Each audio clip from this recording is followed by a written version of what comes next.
Hello,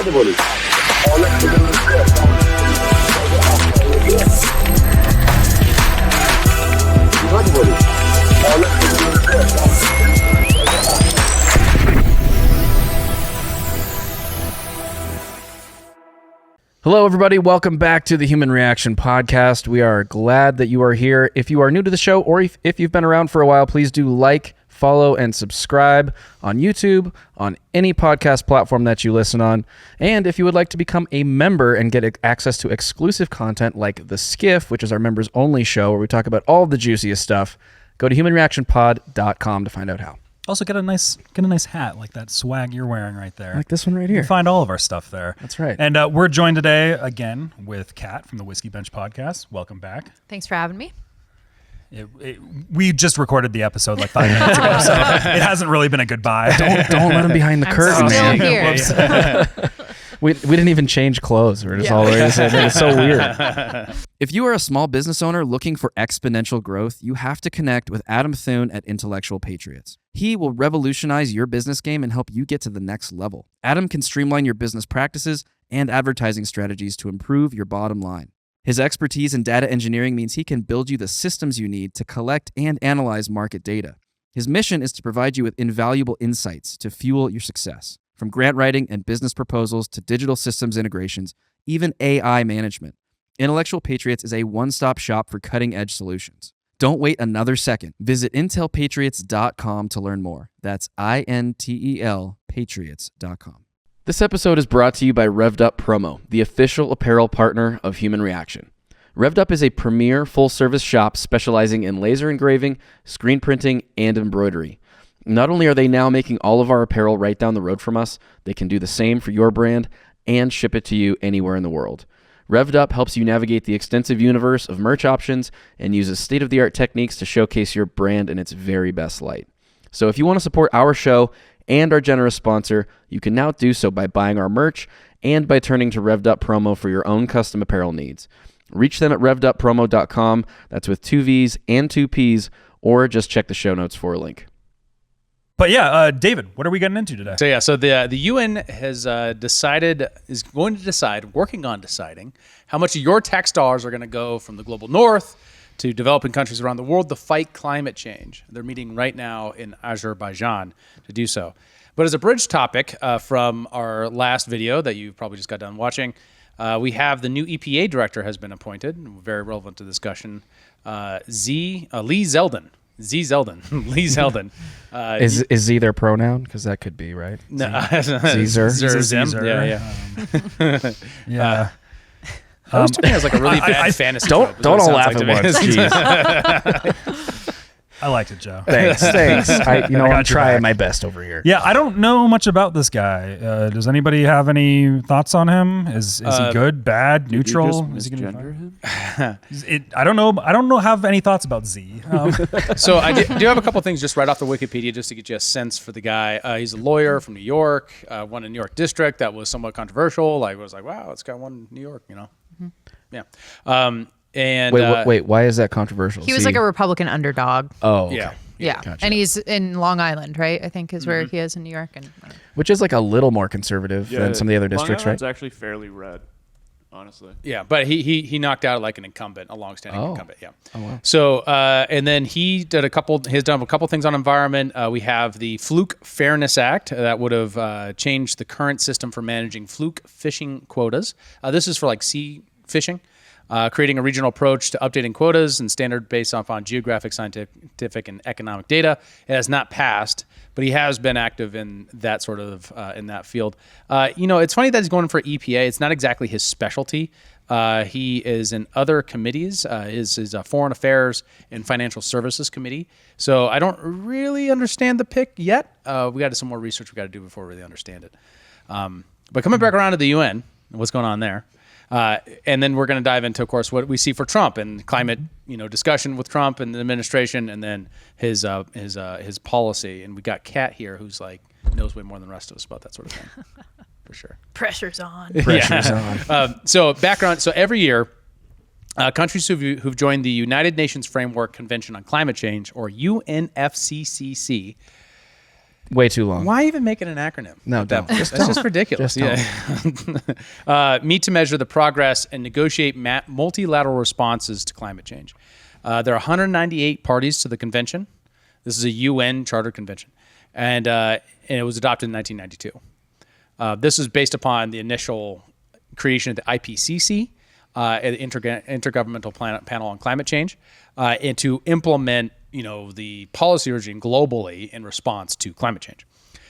In COP, what's happening now is called COP29. It's a UN climate summit going on in Baku, Azerbaijan. Is this the climate summit where all the billionaires and government elites fly their private jets and then lecture us on climate change? That's the same one, right? I think that's most of them. That's I think they do that to all of them. Yeah, I that's don't think fair. there's one single one where they do that. I They think do it's just kinda dozens all a of them. year. Yeah. They just fly all over the globe in their private jets and lecture us on climate change. So according to the Wall Street Journal, the main task of the COP29 will be to negotiate and to formally set a new climate finance goal known as Collective Qualified Goal on Climate Finance. What's the acronym there? No, they don't have one. The CQGCF. I love it. I Yeah, love but it already. I'll help them with their branding. So part of this that I thought that kind of drew my attention to it is the Wall Street Journal's coverage of this is interesting because I think it gives a lot of insight into what's really going on at elite institutions when they're thinking about this issue in the Trump administration. It's kind of it's what they don't say sort of thing. It's kind of what they do mention and how they cover it really gives you a lot of insight into how the elites are kind of seeing Trump and climate change and that sort of thing. I can do it. I can do it now. We have the technology. Haha. Oh, I had it up already. Oh, well, this is the Wall Street Journal one. Oh no, I didn't press the button. Joe. Why do you hate me? David's learning. He's the boomer of the group. He's Hey learning. now. All right. So the title is Trump victory leaves China calling the shots at COP29 climate convention. And basically the framework is because Trump is likely to pull out of the UN climate accord that Biden rejoined after Trump pulled out, that he will, basically be leaving everything in China's hand to decide the future of the climate change policy here as set by the number one other funder in this area, which is China, which really shows you what's really going on here with their priorities, right? Who decides what climate policy is who pays. Yes. And the other side of that is who receives. And a lot of this is about how China is the number one export market for green energy. They make a lot of solar panels and stuff like that using very low climate, environmental standards. And the U.S. also exports solar panels at a higher climate standard, and how tragic it is that China is now going to be in charge of the climate response. Well, Also, China, because they are currently designated as a receiver of the climate finance, and they just say like, well, we'd really like them to be a giver for other countries, but they're currently on the other end of that. They actually receive benefits from the climate Because they're finance still system. considered developing. Yes. Yeah. Yeah, So- even though they have a larger economy than us. yeah, I was going to say, at what point are they no longer considered developing and Right. they're considered developed? It seems like they're pretty well developed by this point. Well, I mean, if you're China, you're arguing Fair. what matters is per capita, not your total economy, right? Oh, so because if your per capita is lower in the United States, which it is in China, They have a lot of peasants still yeah, And a lot of slaves. in the countryside. Do they count as per capita? Do they count them? yes, Do the Uyghurs count? Do the Uyghurs count? Sad. They have to be adding that to their numbers, right? I mean, they have You to. gotta- you got to boost those numbers up. China does better the lower per capita is in this circumstance, at least. True. Well, I mean, And for IMF considering funds. that it's been purported, and I don't know if it's been substantiated or not, that they use slave labor to build their solar panels, which is why they're so low cost. Part of the reason. Yeah, it's a little bit of a question mark like for a- me. Good policy decision right there. It's cheap. It's good economic policy decision, perhaps. Yeah, maybe. So, thank you for that downer, Joe. We ever think about come on. instituting something like that? And there's another one is like the underlying like fawningness for totalitarianism here. Now, this quote, Trump's victory has underscored what many countries already believed, that America's internal political divisions mean it can't reliably lead global climate change diplomacy. If Trump follows through on withdrawal, it would be the third time this century that a Republican president has pulled the U.S. out of a major international climate agreement. So the real problem is that people in America can elect leaders who don't agree with climate change. In China, that's not a problem. No, they can't They elect can care leaders. about climate change all day. Yeah, absolutely. Well, and I mean, is it so much that the Republicans don't believe climate change? I mean, I know that is maybe sort of broadly the idea, but you don't even have to disagree with the idea that climate change is occurring per se to disagree with the way the policy is enacted globally. And I mean, isn't there a lot of disparity, Kat, between like, the burden that the U.S.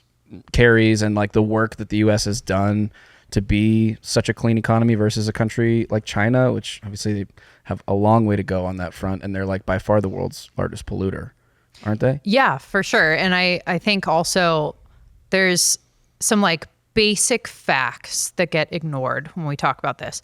One, the most effective way the U.S. has lowered emissions is through deploying natural gas and ramping up our use of natural gas. Now, the left ignores that fact because they're against all fossil fuels, and there's a motivation there that goes beyond environmental concerns. But in China, yes, they are producing, they kind of have a lead, or not kind of, they do have a lead on producing green energy technology like solar panels. And they've adopted a lot of electric cars, for example, they export them, but also within the nation themselves. Now, one of the facts that's overlooked is that China actually, they have to import oil, but they have a lot of coal deposits. They run their country largely on coal. They run their electrical grid on coal. So it's actually really cheap and cost effective for them to have electric vehicles that can be charged on a grid run on coal than it is to be importing oil and refining it and turning it into gasoline for cars. So like their motivation for adopting green technology isn't necessarily about improving the environment. It's a basic economic calculation for them. And all of that is sort of ignored in how we talk about these things. I also think that, of course, this Wall Street Journal article, they have an agenda. The way they've presented this is Republicans don't care about the environment. Trump's going to be really bad on climate change, and sort of subtly implying that the Biden administration was good on climate change. And yes, they passed the Inflation Reduction Act, which they named it that to trick people into voting for it and thinking it was going to reduce inflation. It was a bunch of spending. It did not, of course, reduce inflation. And then when they realized, oh shit, we didn't brand it correctly, and nobody realizes that this was actually the biggest climate spending bill, and we want to get credit for that. Their PR went into overdrive trying to correct that marketing error.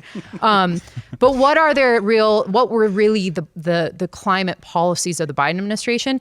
It was subsidizing preferred industries. It was subsidizing wind and solar companies. How does that reduce global emissions?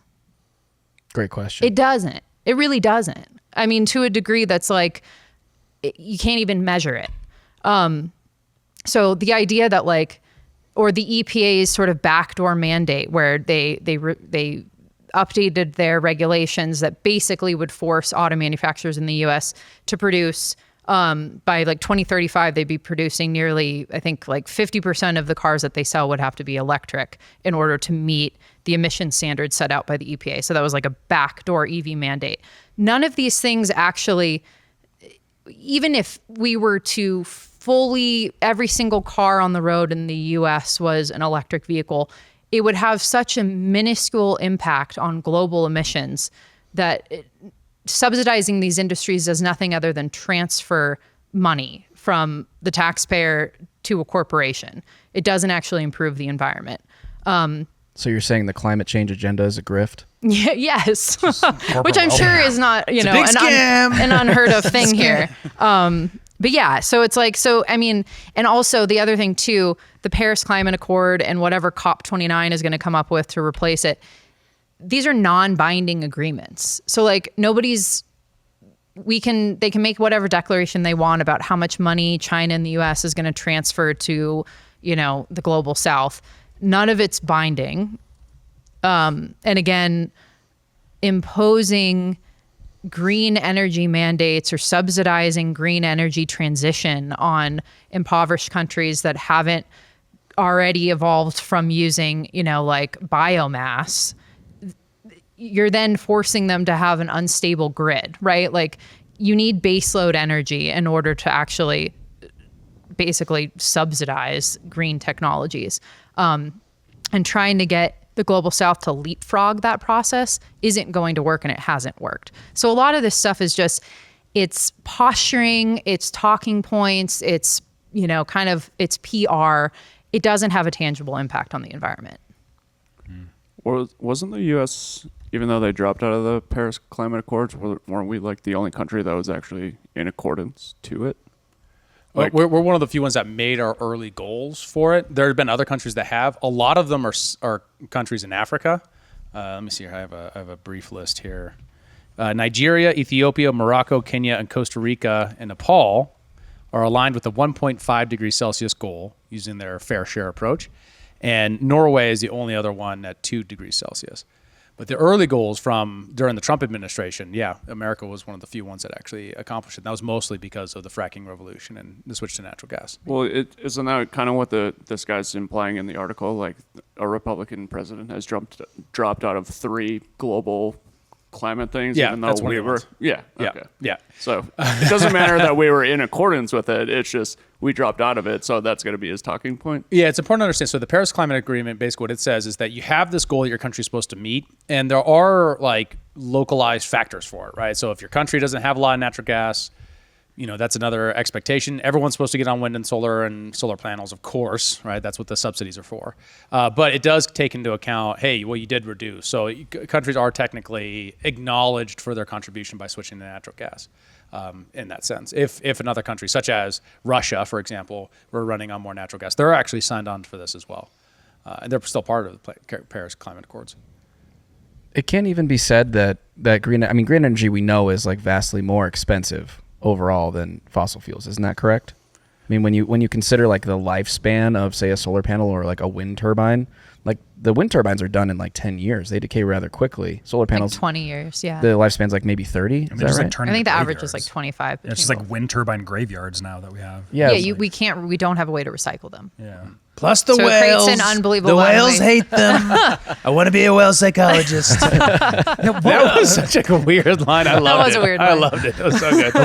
Why do they do it? They just kill themselves. That's very right. sad. But The left had a heyday with that one. I remember. Yeah.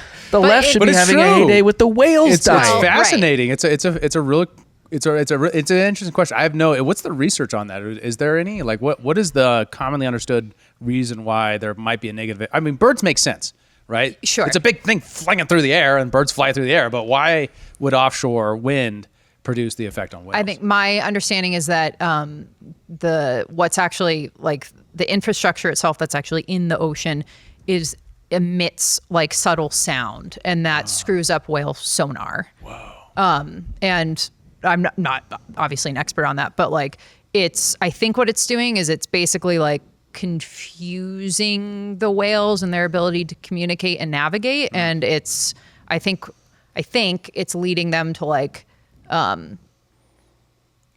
want to say run aground. That's maybe exactly not what I was maybe gonna not say. the right way to phrase it. Ashore? I mean, Yeah, that's, like right. You know, so They're beaching themselves. yeah, it's I think that's my understanding. And it's another one of these things, just like with, the BLM overlooking endangered species concerns to green light solar development in, the California desert. That's Bureau of Land Management people, not Oh, not yeah, Black Lives sorry. Matter. Yeah, it's Yeah, okay. Black Lives It Matter got is not in confusing. charge Everything's of- weird after 2020.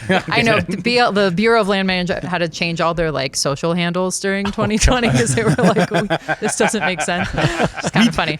So what were you People saying? like blowing them up, online. was like, how "Fuck could you?" Yeah. Like, we're just trying to manage Take down the land. man. Yeah. But the whale thing goes in line with kind of all of these other environmental concerns that just get pushed to the wayside in the name of climate change. And again, our only solution is to subsidize industries to implement a technology that's completely inefficient and cannot function on its own without the fossil fuel baseload energy subsidizing it. So like, how is that a long-term solution to climate change? Like, it's total grift, as you say, and it's not sustainable in the long run, like at all. But that's the whole point. for people just to get rich in the short term? No, that it's sustainable. Well, I mean, maybe the getting rich is. Yeah. I think that's more the Incidental point, thing. actually. Right. Their supposed goal is sustainability, Right, Which right. always never made a lot of sense to me as a goal, but it's still, like, the whole idea is that eventually you're 100% green or Right. clean, Yeah, or yeah. those kind of like buzzwords that actually don't make any sense. Yeah. How is that not penetrating the field of science, of climate science, and these supposed scientifically orientated disciplines that, hey, we have no theory of actually how to get there, right? Like, that seems like the first thing that these are the sort of people that you would rely on to say, hey, our ends don't reach our means. How do we actually get there? We actually need a plan. Yeah. Well, I mean, I think unfortunately, like, much of scientific research is corrupted by grant funding. And also I think just like social pressure too. It's really taboo to go against kind of the consensus party line on this issue. I do think increasingly, here's a funny little thing. And it's like when economics rears its head and forces people to face reality, like, the truth emerges pretty quickly. So, the AI revolution requires huge amounts of power to fund their data centers. And, I don't understand how all that works, but whatever. It requires a lot of power. And so now these big companies that are worth billions of dollars and, are convinced us all that AI is the future, they are looking at having literally their own like nuclear reactors to power their data centers. Wow. And everyone seems to be totally on board with that. All of a sudden, all the opposition to nuclear energy has sort of just dissipated, and the left is cool with this. I mean, you can't go without your Chat GPT. Right. How would you ever do that? Yeah, that's really important. How would you write Well, it? it's also a lot of these people were the climate funders in a lot of ways too, like the Silicon Valley people. That's a great prior to Realizing AI revolution happening too, Yeah. and now there's begun to be a bit of a shift there, right? Yeah. So this is kind of interesting and it's incentives that exist. Since the Obama administration set up their nuclear power special committee sort of thing, and they've been actually pursuing an agenda publicly funded to try to revive nuclear since the Obama administration, I've seen a lot more liberals and progressives start moving in a more friendly direction towards nuclear power. Bill Gates funding a lot of the research and a lot of the other side of that as well, advocacy for nuclear power. I know that makes it bad, but I was for nuclear until Now you I said hate that. Now I hate it. You just ruined it for me. I'm sorry. that's why he doesn't use Windows, folks. That's really what it is. It has nothing to do with Mac being better at video editing. It's just Bill Gates. Yeah. Oh, I thought you meant like Windows. Yeah, I was like, it took me a second. Does it look too. out I was Windows? like, because you're afraid of nuclear? Yeah, Kyle. Obviously, Microsoft is the word. I hide myself in the nuclear fallout So shelter. I was of all time. looking up about whales and wind turbines. Welcome back. I did find some information He there. wants to be a whale psychologist, folks. Yeah. Get him back. Whale psychiatry, next big thing. Put it in Whale schools. Prozac. But I think personally, I've always felt like nuclear was the best way to go, especially smaller nuclear reactors. I really like the French model on this. It's one of the few things they do well. They build very small nuclear reactors that are like more modular, and they expand them on the margin on the grid rather than what the United States does, which is like, let's build one that's 6 football fields wide and one giant one, and we'll spend $1 trillion on it. And if it fails, everyone dies. Yeah, And all our friends get the contracts. exactly. Well, and this is part of the challenge. The EPA has made it nearly impossible for a long time. That's what this Obama nuclear energy special commission was supposed to do, was like realign the EPA's assessment of nuclear energy with the new nuclear energy plants and what was available that were safer and more effective and could be smaller and more efficient. Didn't France start to begin toning down a lot of their nuclear I was going to capabilities? ask the same thing. Didn't that happen? Did they ramp it back up again? Or is that just like a story? No, I have in my head? you're not right. briefly talked about that on one of the episodes fairly recently. Yeah, there's been some disincentives for France to go both ways, but obviously That tracks. the best way to I was going to say that too. I'm sorry. I almost I don't know got what's him. wrong with me today. Look, I was going to chime in on the French models part, and you're like, I'm a fan of the French model on this. I was like, I bet you are. Don't tell Jessica. They go both ways. Anyways, sorry, David. You're trying to I don't make know a what to say very more. good point. No, I'm done now. I don't know. I totally lost it. Thanks for tuning in, everybody. I'll see you next week. Which way are they going? Yeah, I mean, obviously you have the international pressure is for them to stick with that, right? Because it's base load. Meaning, what base load means, for those who don't know, is it's consistent energy on demand. You don't have to worry about whether or not it's sunny out, whether or not the wind is blowing. And so it's regardless of the weather. It takes up a smaller footprint, even though nuclear power plants can be very large. The footprint trade-off is enormous, especially compared to solar. Because, I mean, France is kind of a cloudy country, but even compared to solar, because the footprint, the actual geographic area is acres and acres and acres versus, a fairly large building. And the power density you're getting out of that small acreage from nuclear versus the equivalent from solar would be like an astronomical amount of land mass. Oh, yeah. Well, and also, like, what's the longevity of a nuclear plant versus a field of solar panels? Right. Especially if they're motorized to track the sun and all that stuff. I mean, you got so many moving parts there. And that's done in 30 years. That's another tell on sort of the climate activist community. It's a tell of how serious they really are.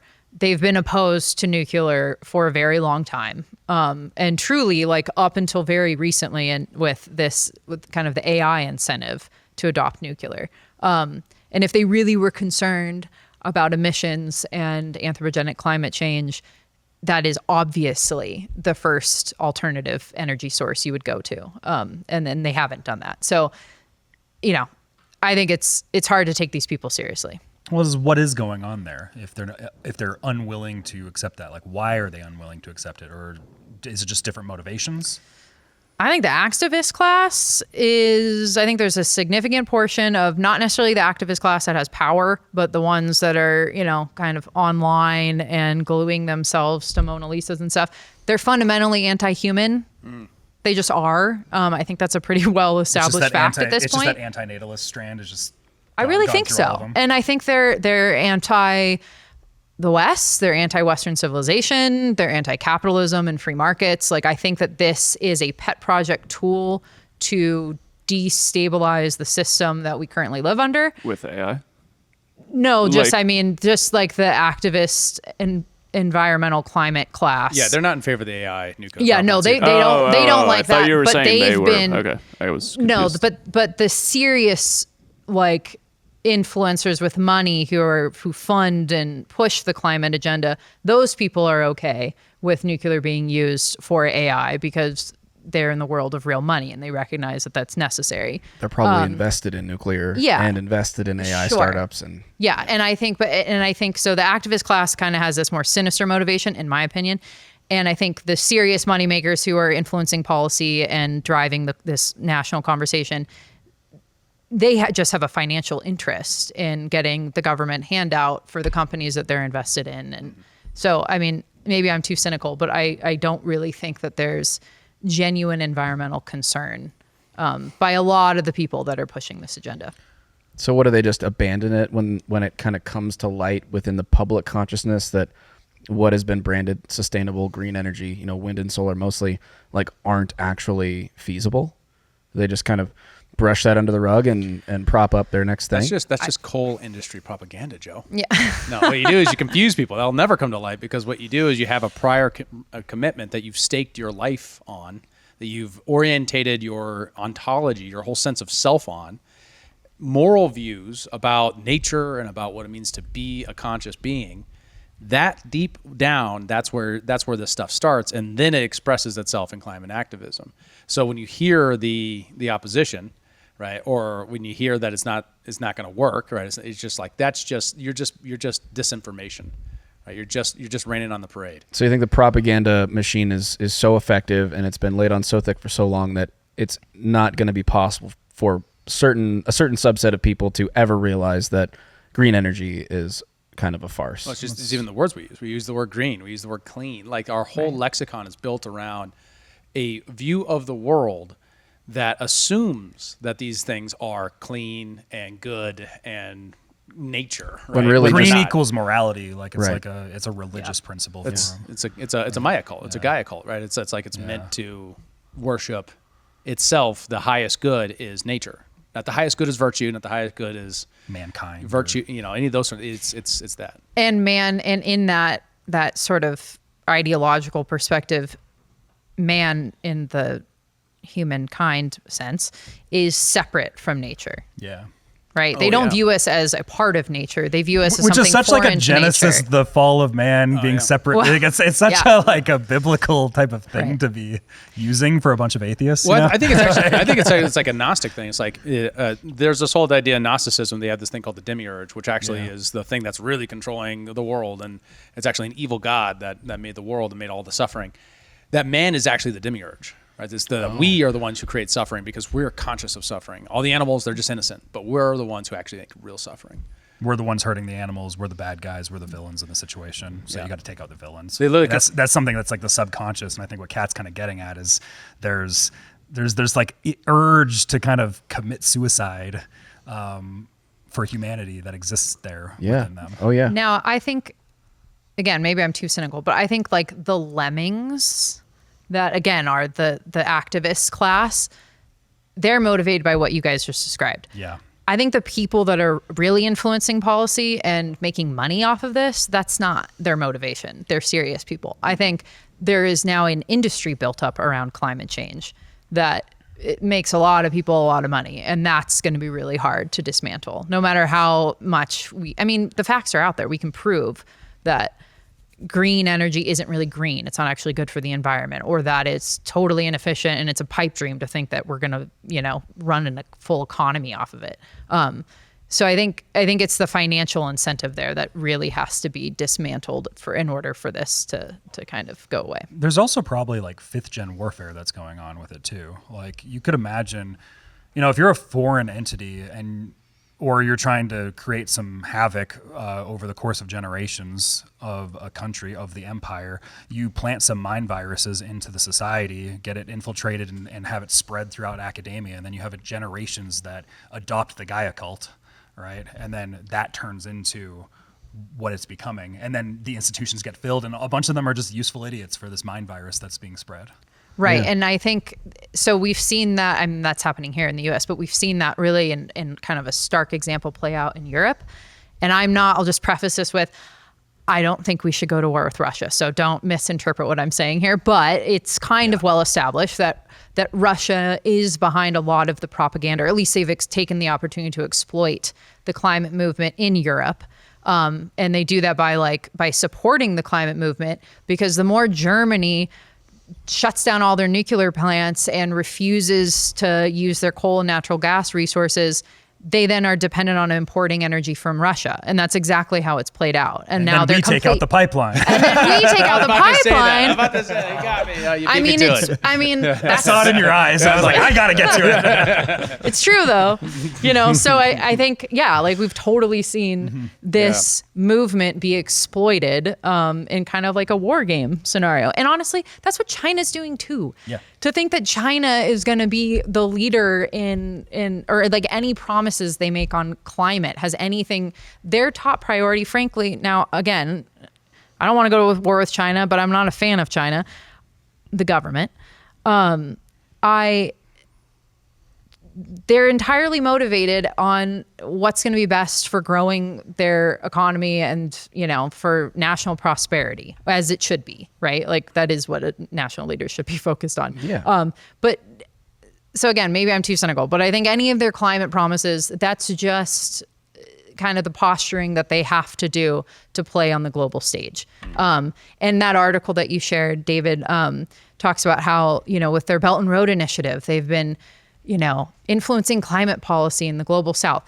That's just a way to manipulate countries into, being in a beneficial relationship with them where they benefit. And those countries are, from what we've seen, they get exploited for their natural resources or their cheap labor. Yeah. And, For those that might not be familiar with the Belt and Road Initiative, can you just briefly describe that? Sure. And it's actually, they kind of have been winding it down in recent years because it's sort of been a failure. But for a long time, for like a decade plus, China was investing in developing nations, largely throughout the global south, and doing things like building a new airport in Bangladesh, and then they have, or maybe the Congo is a better example, and then they have, in exchange for that, and frankly, they often end up paying off government officials, and then they can rape the country for its natural resources and use slave labor in the process. It's often oriented around setting them up for importing Chinese goods as well. It's a mercantilist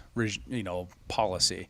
What you do is you go into a country, get them. The IMF does this too, to be clear, and this is being accused of American foreign policy and other mercantilist influenced business government merger kind of operations, where you go into a country, get them onto where they owe you, and then in order to repay, you get them on regimes, and you say, hey, it would be great if you hosted our black site now because you owe us all this money. Or you say, hey, it would be great if we could let us get access to this permit so that we can bring in our Chinese mining company here. Those are the sorts of things that people are citing to. Some of this is normal business relations. Others are very corrupt, horrifying, examples of exploitation of a smaller, weaker country, and political corruption within that country. So it ranges, right? I mean, some of these things and there are apologists for this on the other side who say, no. A lot of this is actually the same economic development that the West does. It just doesn't do it with Western guilt associated with it. Like, hey, you need to make sure you allow trans rights and stuff like that go along with it. I mean, there's another side to that as well. That said, it is not necessarily a good thing. It's mercantilist, so I oppose it on principle, but that's the idea.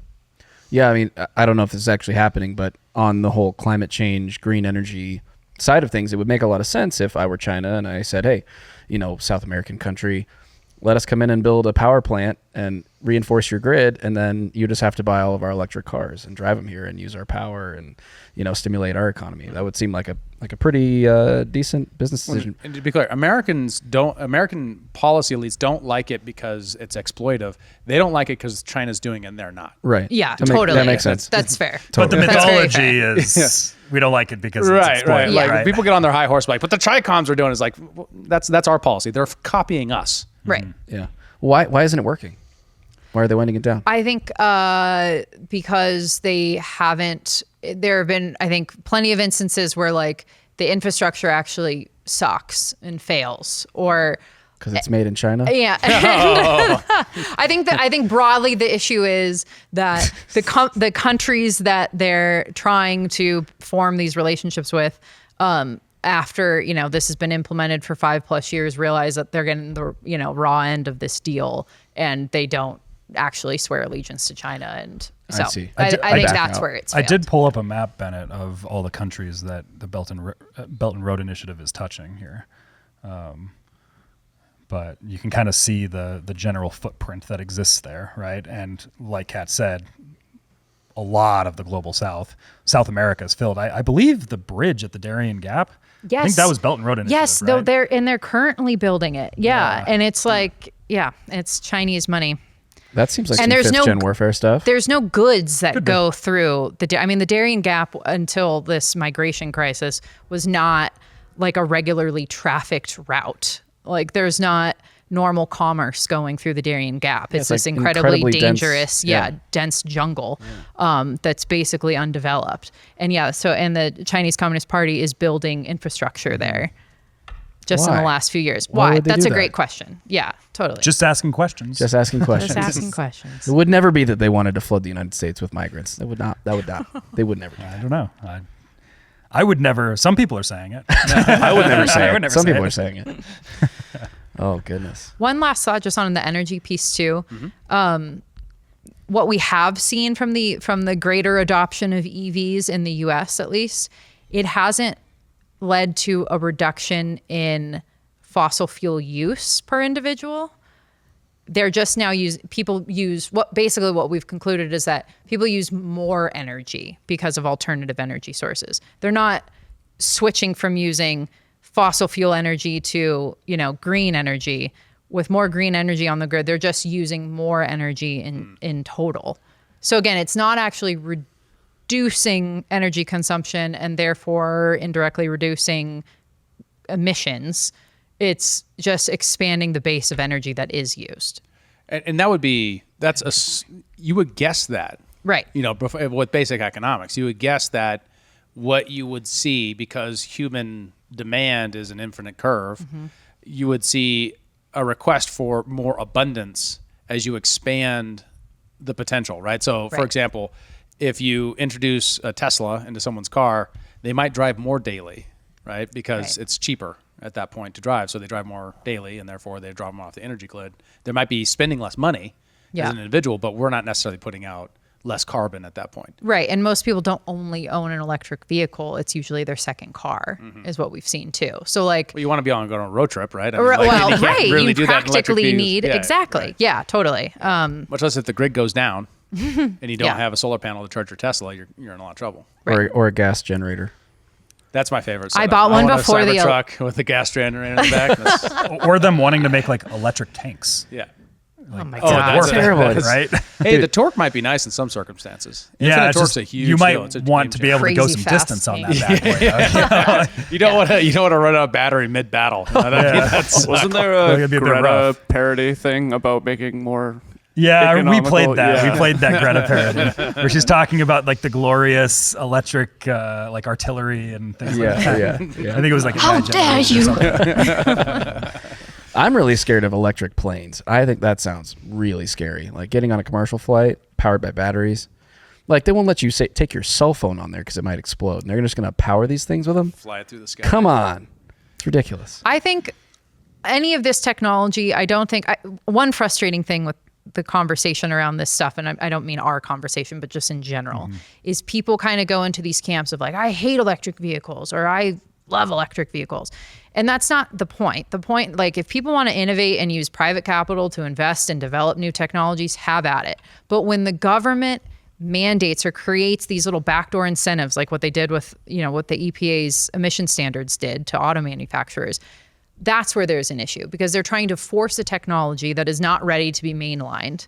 And they're trying to force it into adoption.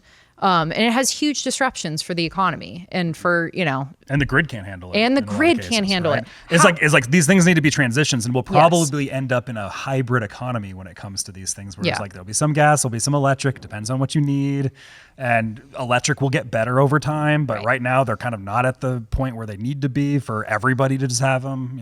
That'll be kind of where we're sitting at. California asked people to stop charging their cars for a little bit because their grids are brownouts. Yeah, because of brownouts. And it was like it was the week after they mentioned, we're going to transition to like 100% electric cars by 2035. The timing could not have been and then more we all ironic. got alerts, and I still have I'm from California. I still have a Bay Area phone number, and I got those alerts. Like everybody got a text message being like, please reduce your electrical use during this time because it was, wildfire season and surge on the grid. So I want to introduce an alternative mental model, which is if you're trying to budget out energy by reducing consumption, what you're going to do is you're curbing the ways that energy expenditure solve human needs.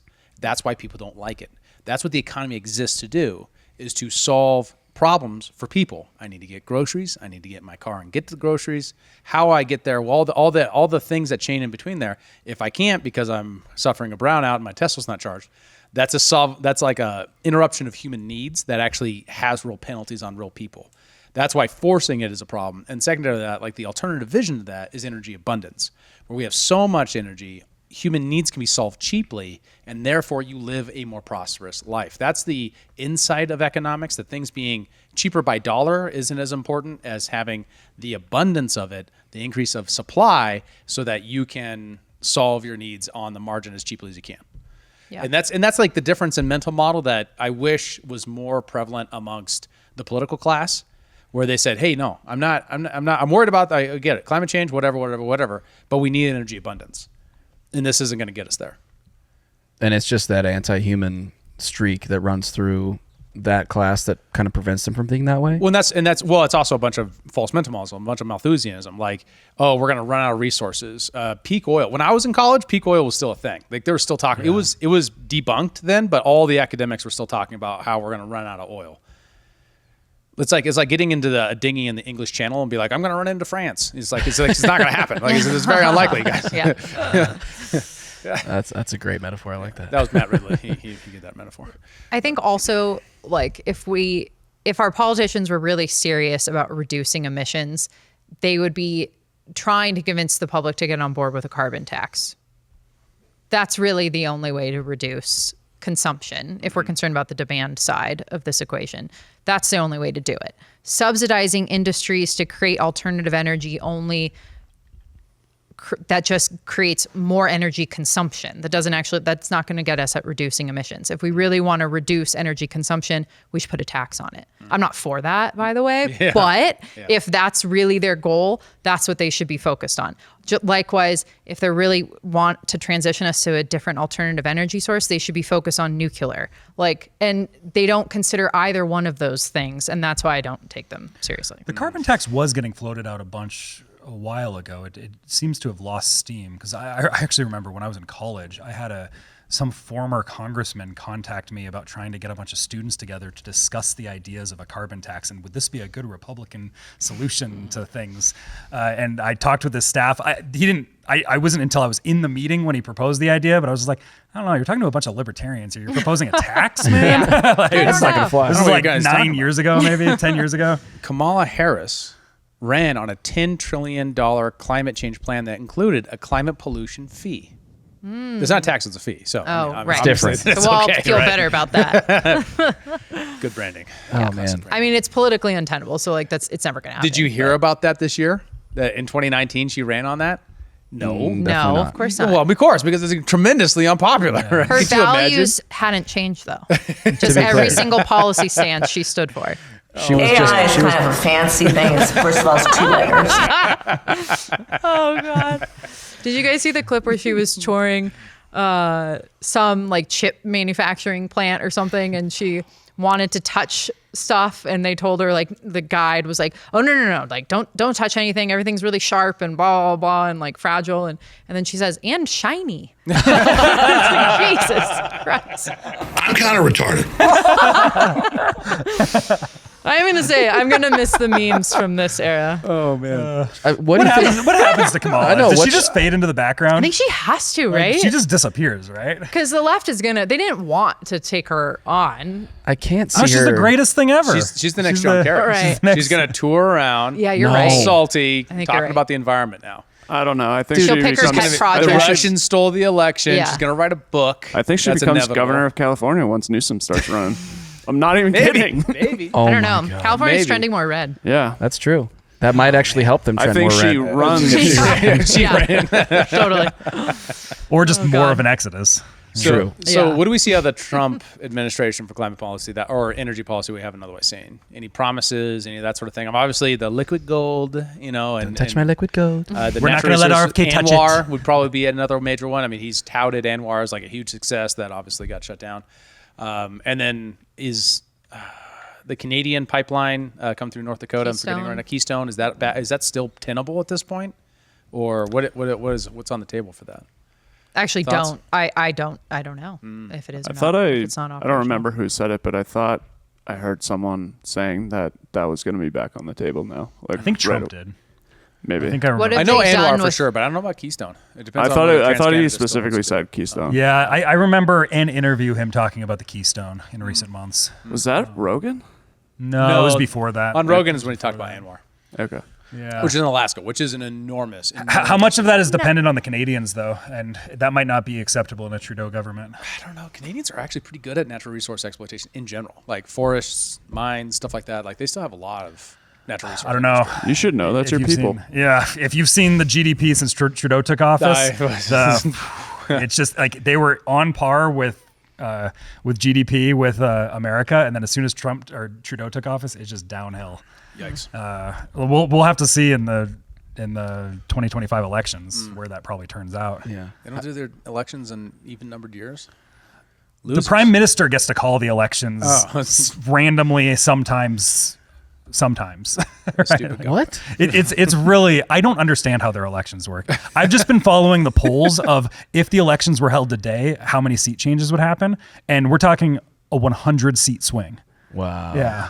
Wow. It's just if it was held today, but the election's probably not going to be held till October next year. How many seats do they have? Like That's a bunch. 917. Yeah, we're talking NDP losing 120 seats. I was going to Conservatives say picking it's up a 100. parliament system, right? Yeah. Wild. I mean, I have to think, and we haven't really heard like a ton about this yet post-election, but energy policy has to be like so top of the list for the Trump administration. I mean, if you think about inflation and the drivers of inflation, like obviously money printing has a tremendous amount to do with it. There's only so many ways and only so quickly that you can possibly correct for that. But like energy cost contributes to the cost of every good that we all buy for all the reasons. So like, don't you think that's kind of an important thing for them to tackle? Yeah, I would just make the case a little bit different. The president can't really do anything about interest rates. He can apply indirect pressure, but the Fed, as we saw, as Powell made clear, he has no ability to decide the end of his tenure. He can recommend. But he can pick from their pre-select list of people. The other side of that, but I do think that's why we'll see a lot of federal action on things like energy prices, because it's something that's most within the domain, because the president's been empowered with this executive order authority on so many different things that are critical for that, such as across the Bakken, across ANWR, and all these other permitting processes where the federal government can decide by executive order whether or not to move forward based upon ideology, not based upon anything real. I think also not just in the environmental space, but on the inflation point, the Fed, I think, acted too slowly, and were in the team transitory camp for far too long, probably for political reasons. But they eventually, applied the tools that they could to try to reduce inflation. But they were in some way, that effort was handicapped by the fiscal policy that did nothing to try to rein in inflation. Right. So I think like that's where the Trump administration can play a role with fighting inflation, is by exploiting energy resources, because that's an input into every product that we consume. And I think even economic growth is helpful, of course, and balancing our budget is helpful as well for like the long-term health. So I think Wait, are you telling me the Inflation Reduction Act reduce inflation?